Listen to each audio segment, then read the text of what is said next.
President Al. We are very fortunate to have our speaker with us today, as she is an incredibly busy woman in an incredibly busy time. Mayor Kim Bracey has spent the past 4 years and 11 months as mayor of the city of York, working diligently to improve the lives of her constituents. As the mayor, Kim has fought to revitalize the city through increased federal and state grant monies. She has overseen millions of dollars of redevelopment and continues the difficult task of uniting segments of the community to develop novel, innovative new partnerships among the private, public, and not-for-profit sectors. And let me pause here to lay out just a few facts for you. The city of York is 5.2 square miles with about 44,000 residents. Those boundaries were set by someone 273 years ago, and for some reason we keep them intact and refuse to revisit that. York, of course, is our county seat, and therefore home to our county government, many religious institutions, a hospital, along with academic institutions and headquarters for much of our not-for-profit organizations, therefore leading to 30 to 40% of the properties to be off the city tax rolls. Being our largest urban area in the county, many of the poor citizens are concentrated within the 5.2 square miles, creating their own unique circumstances. Last but not least, we have legacy pension issues that have been handed down from one administration to the other for more than 3 decades. I remember a distinct conversation with Mayor Althouse in 1990, where he told me that he had legacy pension issues that have been handed down to him. 1990. Mayor Bracey may have the most difficult task in trying to bring all this together in York County, notwithstanding Dave Mecklin.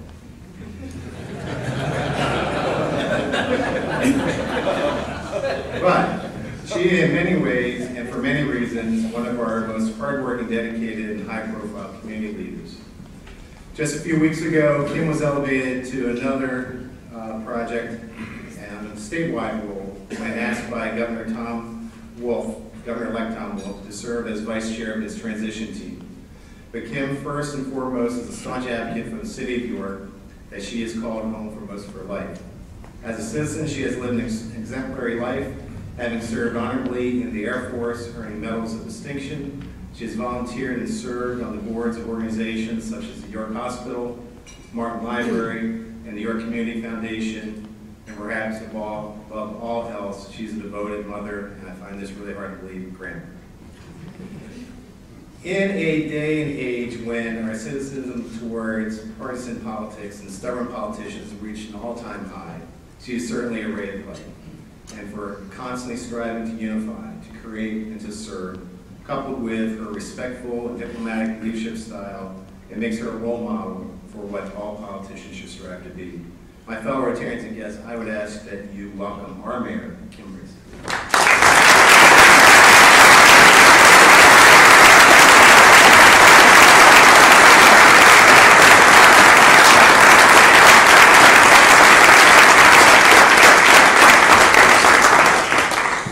Thank you. And good afternoon, everyone. Come on. I'm your mayor. Good afternoon, everyone. This is York. Thank you so very much for that kind introduction. And again, thank you, not again, but thank you to the Rotary and to all of you for inviting me here today to discuss our York, your county seat, and the long-standing financial constraints plaguing not only York, but all third-class cities in Pennsylvania. We'll talk about York, though, obviously. That's our home and what we're most concerned about. But you will hear and know that this is a problem throughout the Commonwealth. Necessity is the mother of invention, and I think that tough times can spark a robust dialogue on how to confront our challenges to build a financially sustainable, thriving urban community. And we're having that dialogue right now. Our proposed 2015 budget holds the line on property taxes, just as we did in 2014 and in 2013. My administration believes we cannot property tax our way to sustainability and prosperity. Our proposed budget has provoked honest and introspective and straight talk about our fiscal challenges. As I've said before, while leadership compels us to speak truthfully and publicly about real costs and limited revenues, leadership also requires us to hold out meaningful hope by advocating for bold measures.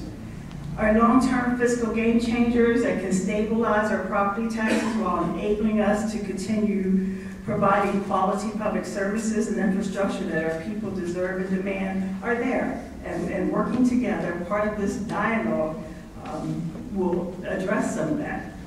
Also, we have our media that is helping with this robust conversation as well. Indeed, reporting of York's financial challenges over the last few weeks has been very helpful.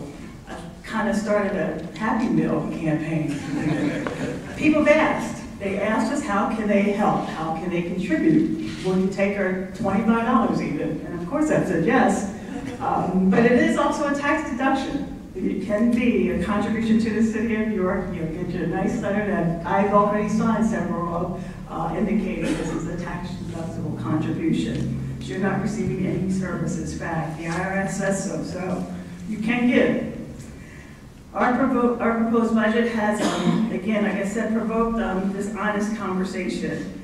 Our challenges are there.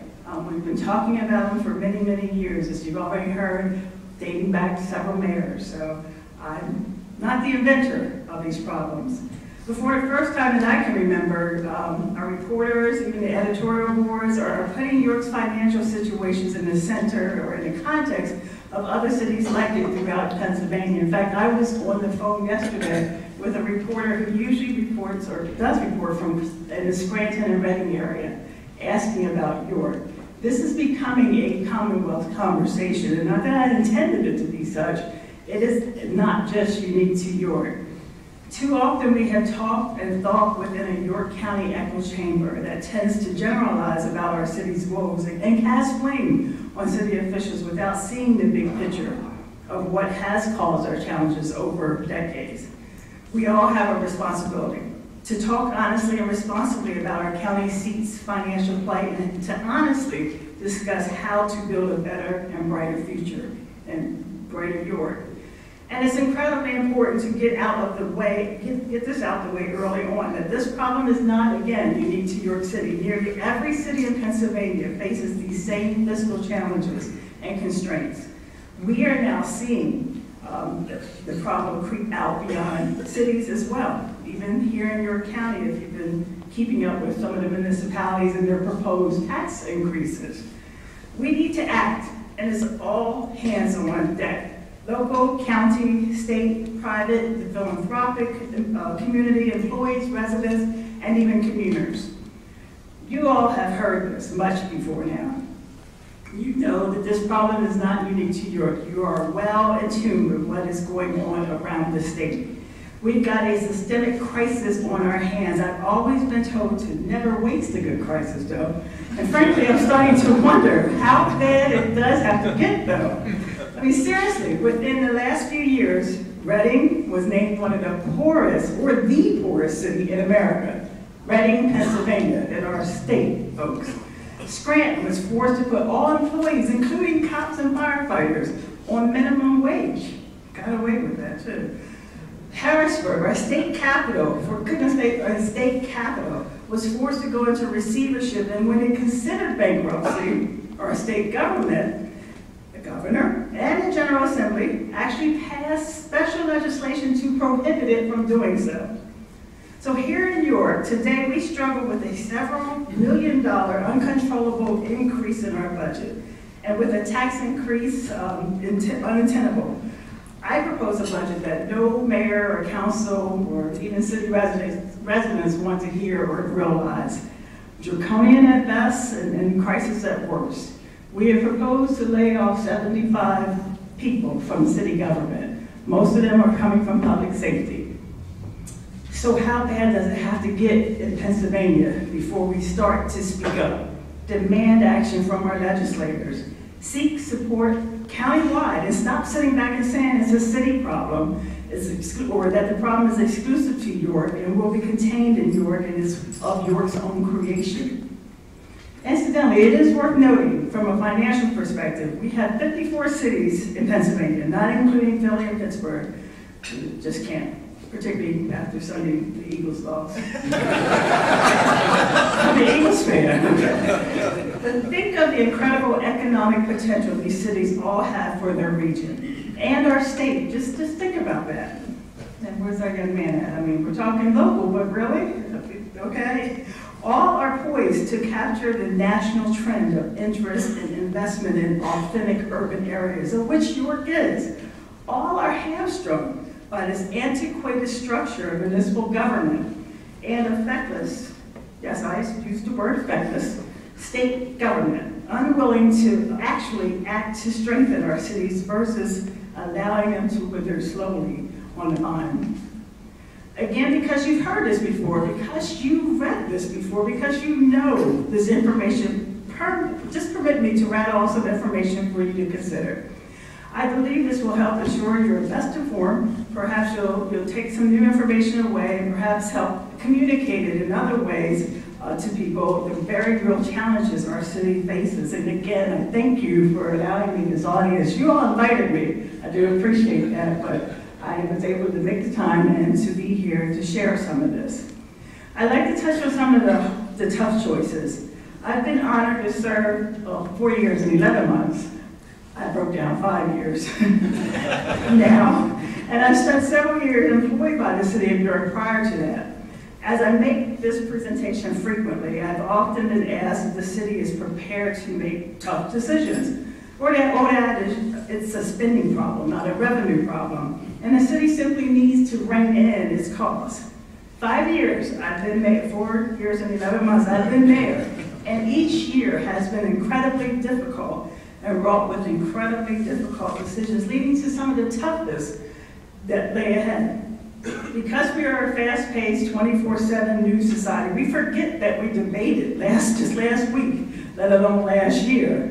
Allow me to recollect, since I took office in 2010, we've made several very difficult decisions to avoid tax increases. We started out by cutting $600,000 in public safety. That was cops and firefighters, if you will, overtime spending. We partnered with York Water Company to disconnect water service to delinquent sewer refuse customers. This brought in an additional $1.2 million per year, and it should have been done decades ago as well. It wasn't. It took a girl to do it.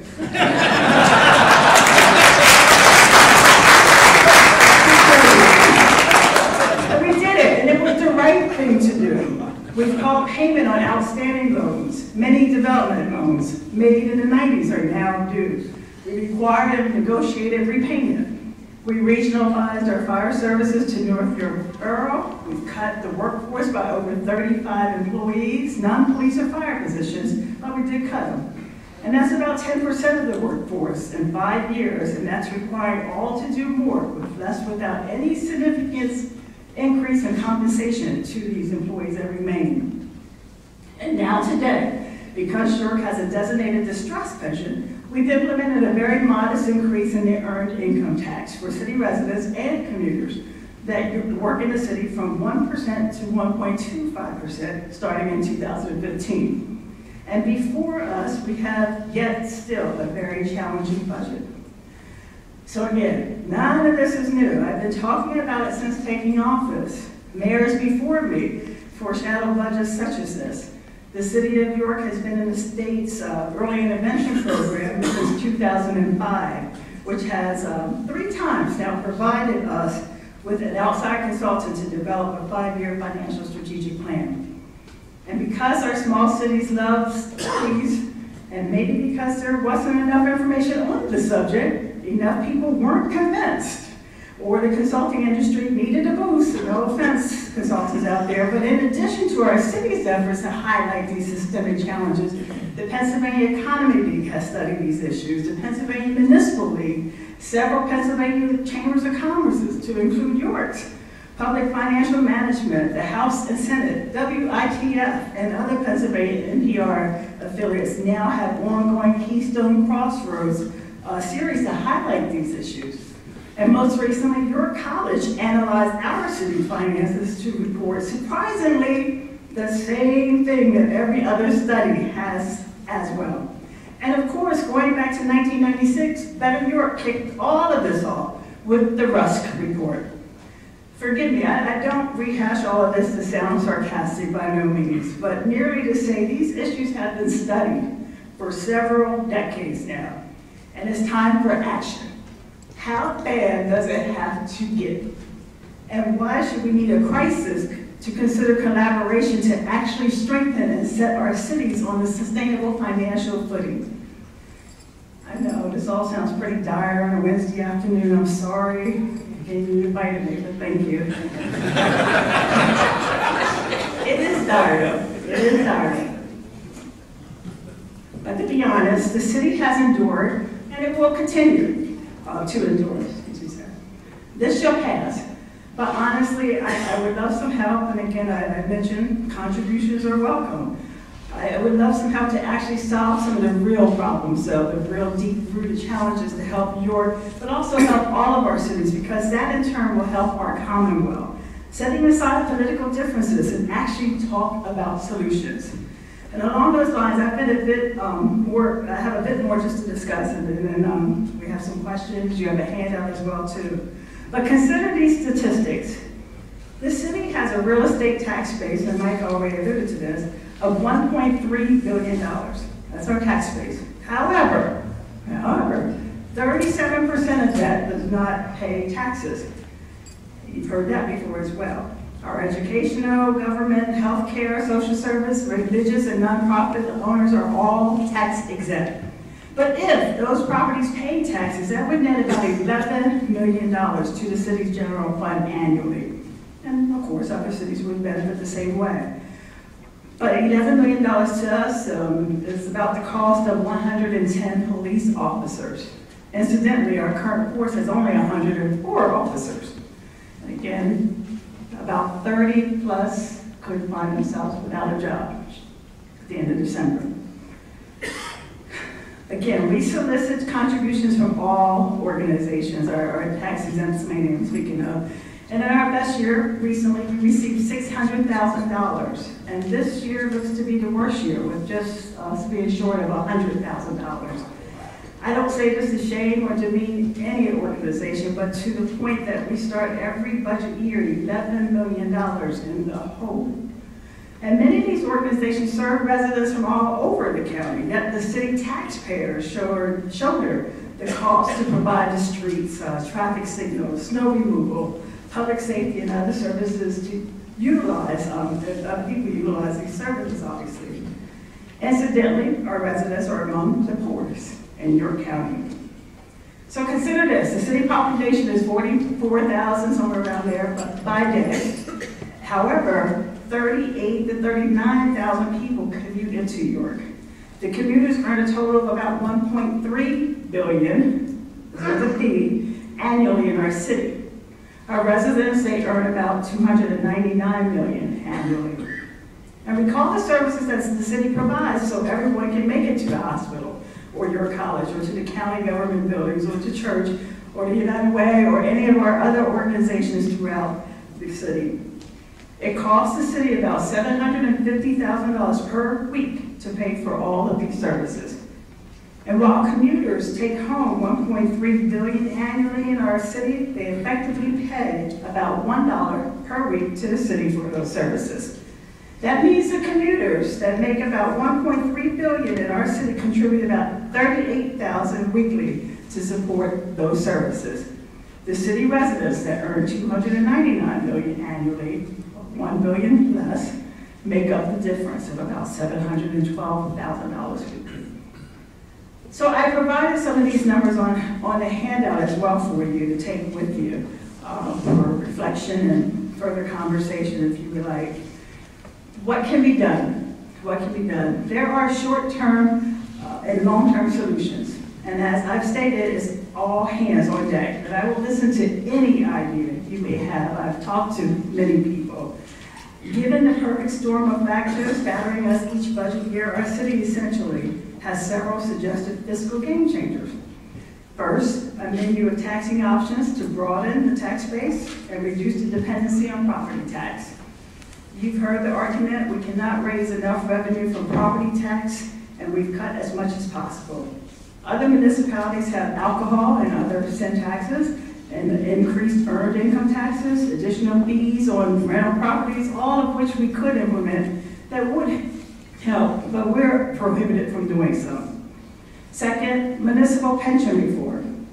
It's a significant driver in our budget. And in 2011, I forewarned that 2015, and even the mayors before me, indicated this would be a tough budget year because of the pension spike. Third, reform act one another. And just Google that if you don't, I'm not that familiar with it. But it governs the arbitration process for police and fire unions. It's not to diminish their right to collectively bargain, but simply level the playing field for the municipalities. It's been around as long as I've been alive, and it's not changed. I have. Grown in all kinds of ways, but it has not been changed to even include a comma. Fourth, a beg and a plea for more substantial pilot contributions from our tax-exempt community. We compare ourselves often to Lancaster, or folks would like me to. Between Franklin and Marshall and Lancaster General, the city of Lancaster received nearly $2 million annually.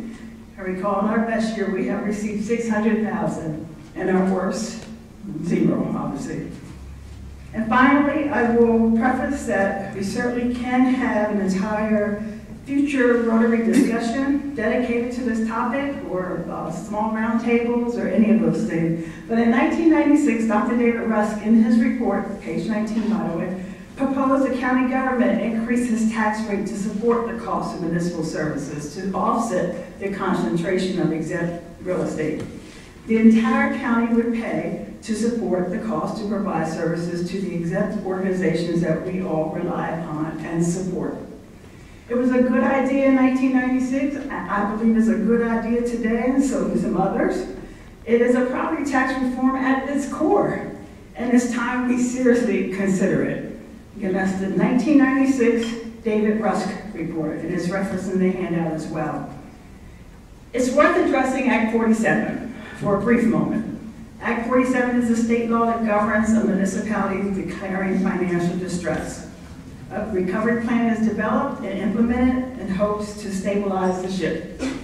Act 47 has been discussed in York for well over a decade. When I first took office, I asked a panel of community stakeholders to vet it as well. At the time, the recommendation was Act 47 carries little to no significant value to it. Today, Act 47 remains an option, but admittedly, it is not a solution. New York has been designated by the state as distressed since 2005. That has opened a door to financial planners and other grant funding. The state recently took action to amend Act 47, making it, in my opinion, again, almost less effective, and others as well. The city is currently developing its third five-year financial strategic plan. I will evaluate that report along with some other folks around the table with us and its recommendations, and we will continue to weigh the pros and cons to Act 47. But I recognize it's not the panacea or the answer to everything that we are facing. And lastly, I am incredibly optimistic for the assistance to come from the Wolf administration. I don't plan to leave the city of York, so all you guys, don't tell anybody.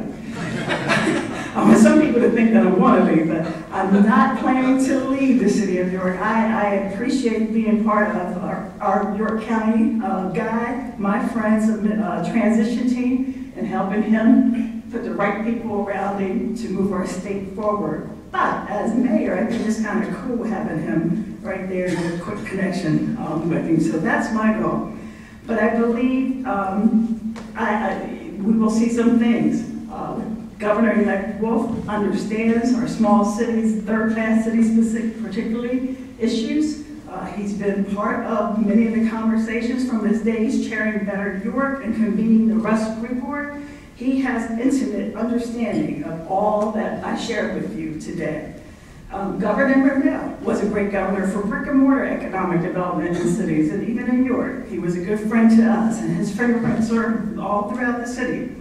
Where I wish Governor Rendell had gone further, and where Governor Wolf consistency is attacking the policies discussed today and making it possible for Pennsylvania cities, particularly our third-class cities, to succeed.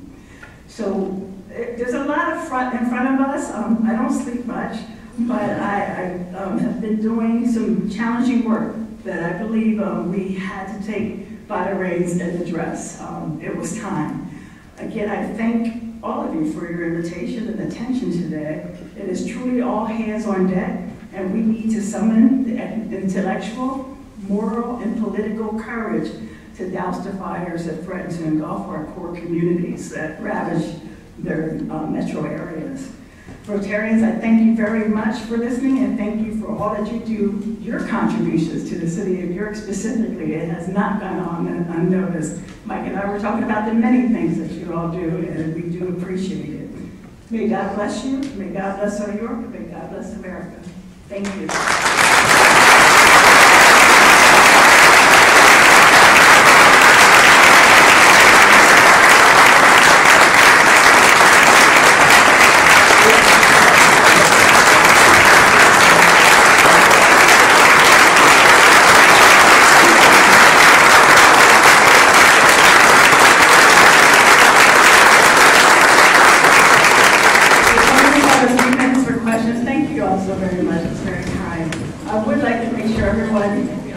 Once this handout has, and if you did not get it, there's a few of them around, and we can get more to whomever.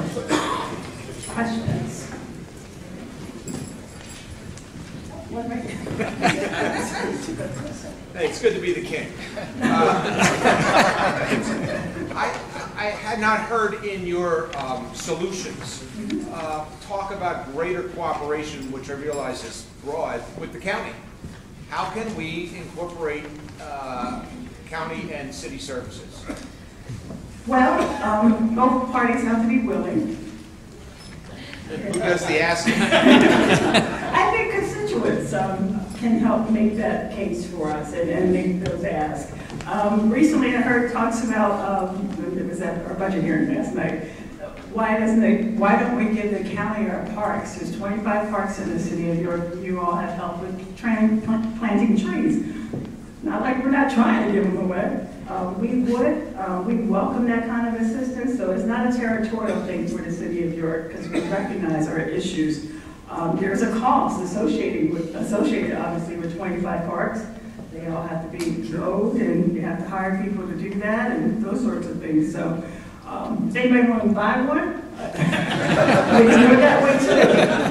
But, you know, some of them have heat restrictions, I will say that. But the county, and that is a true partnership. It was also expressed last night, so not to suggest they're not at the table. The county and the city are in discussions about the rail trail, at least the city portion that is part of that, and it's a county rail trail. But the city has a portion of that, and we're very close to working with the county to take over it all. So those kind of discussions from constituents within the county to the county elected officials, I beg you to have those, please. On our website also, we have a link to some of our fiscal challenges. It's actually a web that says that. And you click on that, and you can learn more about it, and you can also automatically send a letter to our state elected officials. But all of that is contained on the website as well, too. Yes, sir? A number of municipalities in the county have regionalized their public safety services. There are pros and cons to that, but what are the challenges and opportunities for the city to participate in regionalizing police and fire services?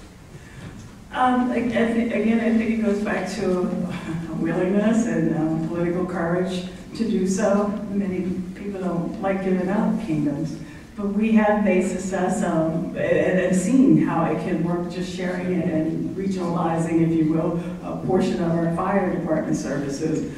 We outsource our fire chief that they pay for, and they provide us a cost of revenue for that, of course. It's small. We also do some other public works things with North York, to include some street sweeping. So they're as close, West York, North York, I mean, we are open to it and have had conversations, at least over my administration, on everything from police and fire to some of the more common sense things, the shared lawnmower. So we are open to it, and I think it takes everyone to be part of that. Thank you, Pat. Yes, sir. Are asset sales an option, a short-term solution? I'm sorry? Asset sales. We are looking at some of that. That has been part of the early intervention plan, at least two, well, the last two, include evaluation of the assets that the city has. Those of value include our wastewater treatment plant and sewer system, and perhaps parking. It just depends. I'm sorry, that's not a good subject for this room. So we do have a parking system as well. You know, there are some buildings, community buildings, as well as, again, parks. But we are actively going through evaluation right now through our EIP of those, so not off the table either. Yes, sir. You mentioned Act 111. What details would you push for collective bargaining reform? Just an openness, for one thing, to the process, to know exactly what's being negotiated and asked for, both sides. I mean, that's a small one, but even the Sunshine Act, you know, doesn't even allow, you can't get that information. So if we were able to just allow for that, again, the right to bargain, collective bargaining, not suggesting anything there, but at least let's try to change the law a little bit and let folks know kind of the things that are being asked. What about the arbitration portion of that act? I'm sorry, sir? What about the arbitration portion of that act? Yeah. Which is- And I apologize, folks. They told me I was to repeat the questions, and I have not. He's asking about Act 111, what sort of things would I push to have change. And right now, I told you one of the easier ones that we're trying to do our work with the league, and that's asking for an open dialogue to occur. And he just asked about the arbitration portion. Yes, we would like to have a greater number, perhaps, or a better selection process of the arbitrator. Yeah, exactly. So those are some of the things the league is working for, and we're a member of that, and we support as well, too. Give and take, again, negotiation, but at the same time, something has to happen.